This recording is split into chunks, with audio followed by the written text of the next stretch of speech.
Menarik sekali melihat kenyataan bahwa pemangkasan yang kita tunggu selama ini sudah terjadi. Tapi di tengah optimisme pasar ini, Anda sendiri melihat seperti apa dampaknya untuk industri menara telekomunikasi? Iya, tentu kita menyambut baik perkembangan terkini tentang penurunan suku bunga karena itu berdampak langsung terhadap cost of fund kita gitu ya. Tapi secara jangka panjang kami melihat ini akan lebih baik lagi buat sektor telekomunikasi karena dari sisi populasi kita tahu Indonesia memiliki population dividend yang sangat baik di mana young population akan menjadi penopang daripada kinerja negara kita. Oleh sebab itu infrastruktur digital akan sangat dibutuhkan dalam hal ini.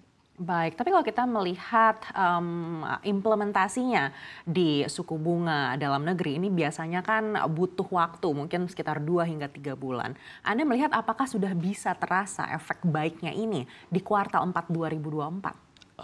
Mungkin akan lebih berasa setelah kita masukin tahun 2025 untuk sementara. Tapi dari perusahaan kita memandang baik dan kita mempersiapkan diri dalam memanage productivity akan menggencot pertumbuhan perusahaan akan lebih baik lagi. Baik, lalu seperti apa Anda melihat kuartal 4 2024 ini untuk industri menara telekomunikasi? Momentum-momentum apa yang menurut Anda ini bisa dijadikan harapan untuk industri ini di sisa tahun ini? Ya, kita melihat perkembangan daripada policy maker sangat baik, mempersiapkan untuk perkembangan telekomunikasi di tanah air. Kita menantikan keputusan dari pemerintah juga terkait 5G Spectrum yang kita harapkan di tahun depan akan mulai diputuskan, sehingga itu akan menjadi katalis positif buat pertumbuhan menara, industri menara telekomunikasi. Kemudian kami juga melihat secara pertumbuhan data consumption, yang ada di penduduk Indonesia itu relatif masih rendah kalau kita bandingkan dengan negara-negara tetangga kita. Dan juga population per tower masih sangat jauh. Artinya satu tower di Indonesia masih mengcover terlalu banyak population. Sehingga kalau kita bicara data consumption yang akan lebih tinggi prediction-nya dalam 3-4 tahun ke depan itu membutuhkan menara yang lebih banyak tentunya. Jadi kita melihat ada beberapa katalis ini yang sangat baik untuk industri telekomunikasi. Baik, terkait dengan data consumption, kita tahu teknologi ini berkembang bahkan sudah ke era teknologi AI. Begitu Anda sendiri melihat seperti apa peluang dari perkembangan teknologi ini untuk industri menara telkom? Ya, dengan bertumbuhnya industri teknologi baik AI maupun consumption daripada data, itu berarti akan membutuhkan latensi yang akan lebih baik, lebih tinggi, sehingga konsumsi daripada data itu perlu lebih besar. Nah, oleh sebab itu kita meyakini negara Indonesia membutuhkan lebih banyak infrastruktur telekomunikasi dan kami juga mulai masuk di dalam fiber. Karena kami yakin untuk mendukung latensi yang sangat baik itu membutuhkan transport system yang lebih mampan. Dan fiber adalah salah satu solusi yang terbaik. Jadi perusahaan juga expand lebih jauh ke fiber dan kami mendukung telco operator untuk memfiberisasi aset-aset tower mereka. Baik, tadi Anda sempat juga mention soal aturan terkait dengan 5G Spectrum. Dan kita akan mengalami transisi pemerintahan di 20 Oktober nanti yang menjadi salah satu momen yang kita tunggu bersama.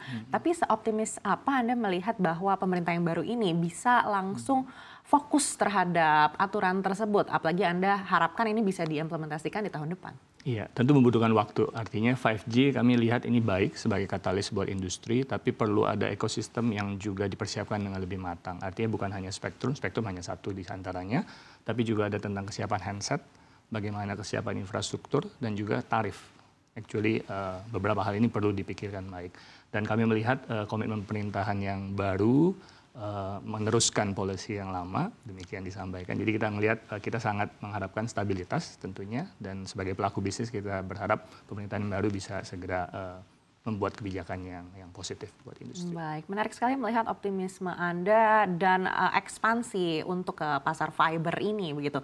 Tapi Anda sendiri melihat apa yang membuat Anda termotivasi untuk bisa masuk ke dalam pasar fiber ini, di mana kita tahu sebenarnya sudah banyak juga orang yang mencoba masuk dalam industri fiber optik. Ya, artinya kami memulai sebenarnya 2 tahun terakhir ekspansi ke fiber dan kami sungguh hanya fokus di fiber to the tower. Artinya kita tidak masuk ke fiber to the home. Artinya kita mendukung fiberisasi daripada infrastruktur menara telekomunikasi milik operator. Dan di sana segmentasi yang kami fokuskan adalah enterprise. Jadi kita tidak menyasar segmen retail dan kita berfokus untuk data wholesale basically. Jadi fiber yang kami expand dalam 2 tahun terakhir, I think as of today kita punya sekitar baru 2.500 km, tentu masih kecil dibanding dengan pemain yang lain. Tapi ekspansi kita akan terus eksponensial. Kita melihat tahun ini kita akan menyelesaikan another 1,000 km fiber, dan next year kita akan terus berekspansi hingga 5.000 km. Baik, Anda melihat sebesar apa sih tantangannya di pasar fiber ini? Tantangannya terbesar, I think bagaimana kita bisa memiliki deployment system yang baik sehingga kita bisa menggelar fiber dengan perizinan yang baik.